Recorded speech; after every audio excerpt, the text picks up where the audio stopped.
Anil Maraj, who joins us on set to chat a little bit about Indian Arrival Day. Good morning, Pundit. Hi, good morning, and Sitaram to each and everyone who is listening and viewing live on TTT this morning. How are you doing this morning?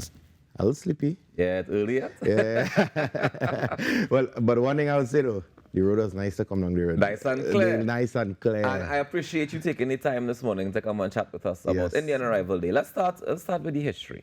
Give me a brief history. We got some of the history of the journey that they would have gone when they passed through Nelson Island. Yeah. But tell me about the history in terms of the intention and why it came in the first place. Well, you know, it's very simple, you know, and I think just as we said, you learn this in social studies, right? Yeah.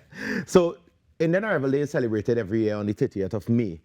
But it actually was in 1845 when the ship, the Fatal Razak, which is the popular one, which we all know, the Fatal Razak, it docked in Port of Spain, bringing the first group, because it brought the first group, right? Mm-hmm. It brought the first group of indentured laborers, of 225 indentured laborers from India, marking this a beginning of a major migration that would actually shape our culture and landscape of Trinidad and Tobago.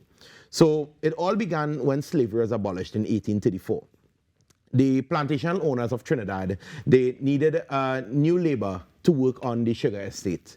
And the British government introduced the indentureship system.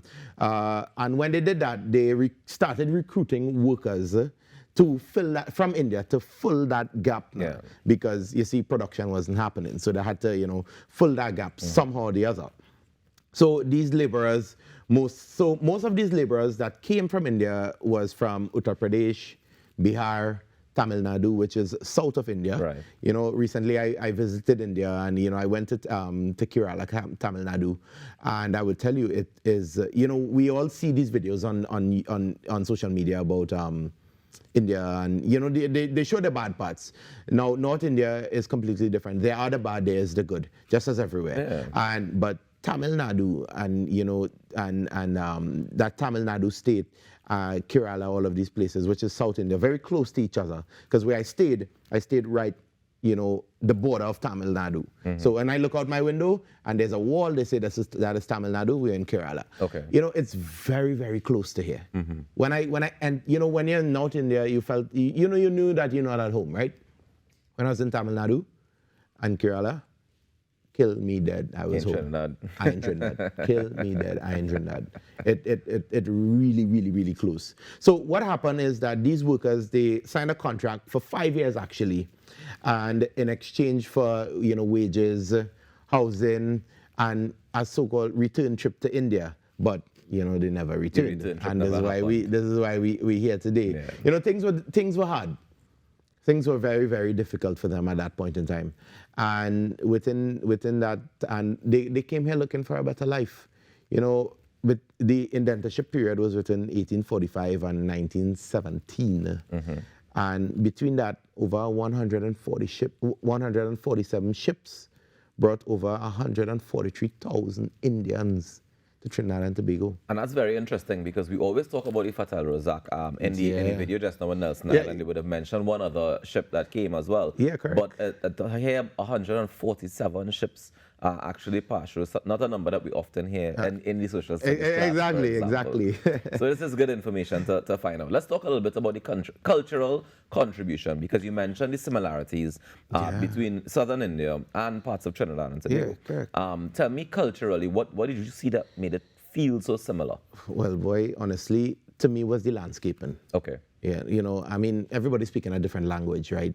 So they would have most spoken Telugu, which is a bit different from what the usual language that we know of, Hindi or Sanskrit, right? Right. Which is mostly practiced in Trinidad. So, you know, the language barrier was a bit difficult. But it is, you see the landscape, you would swear. So I'm originally from Sani Grande, and you know, you would go to those. I wouldn't say rural anymore. Right? Sani Grande is a big area now, right? Definitely, because the new highway, and you know, so much things come into Sani Grande and all of these things, right? And you know, when you go down to the south to the south of Trinidad, all of these things, the landscaping of that southern parts of India give you that Grande and Barrackpore vibes. Okay. You know? It was really, really. I felt at home, honestly. I honestly felt at home. But did you see aspects of the cultural parts of Trinidad and Tobago? Well, the not Indian really, cultural because parts. at that point in time, I was mostly at a hotel. Right. Right, I was mostly at a hotel, and I didn't really get to go on the streets because where I stayed was like 5 hours drive up from the main city. Okay. I went to a certain resort, and it was like 5 hours drive. Yeah. But just viewing the landscaping, you just get that nostalgic feel feeling. now, boy. Then tell me about some of the things that would have come across on those 147 ships So- that we still have today and still celebrate today. Yeah, well, I now got here. I hear you all speaking about one of the major things, food. Everybody loved the roti and the chana and the mango and the shatai and all of these things. One of the major things that came across was the food, right? And let me don't talk about the doubles. Well, of course. Oh God, let me don't talk about the doubles. Yeah. To me personally, the national dish of Trinidad and Tobago, right? That's just my personal thing, right? And I'll allow it. food is one of the major cultural aspects that was brought. I mean, it was changed a bit, huh? It was really changed a bit, because if you eat authentic Indian food and you eat Trinidadian food, it's two different tastes. Yeah.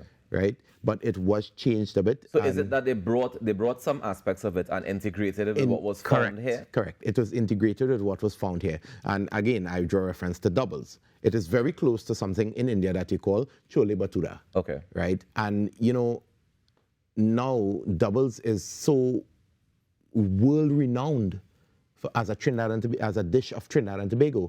And just to give you this little piece of information for those who may not know, my cousin, by the name of Sham Mahaber, he lives in the UK. World Doubles Day. World International Doubles Day, 30th of May. Just this morning before I came, I was speaking to him on the phone. Nice. Right? And he actually took this dish, this little dish that we would eat on the side of the road, right? And made it in such a big thing. Just that landmark of Trinidad and Tobago, carrying it throughout the world. And this just shows that Indian culture that was modified on the ship and brought here is not just here. It's all over. When you think of doubles, you think of, I see the little cube that you have there, you think of Trinidad and Tobago. Yeah, for sure. And one of the things you mentioned bringing it here and modifying it, right? Yeah. I think the music is also a part of that. Well, that's what I'm now going to touch on as well. The music is, it's a major part of it as well. Because if you look at the chutney soca industry, music has changed. If you look at various types of singing, there's local classical singing. The style is completely different. Yeah. Now, I did my fair share of studying in Indian classical music and Indian vocal training. And while it is the base, because I will tell you, Indian classical music is the base of all music, whether it be chutneys, all in Indian relation of music, right? Because now you see these Indian music being integrated in soca and all of these things, and I've seen many Indian instruments being recorded for soca music, and I think Marshall Montano did that at some point.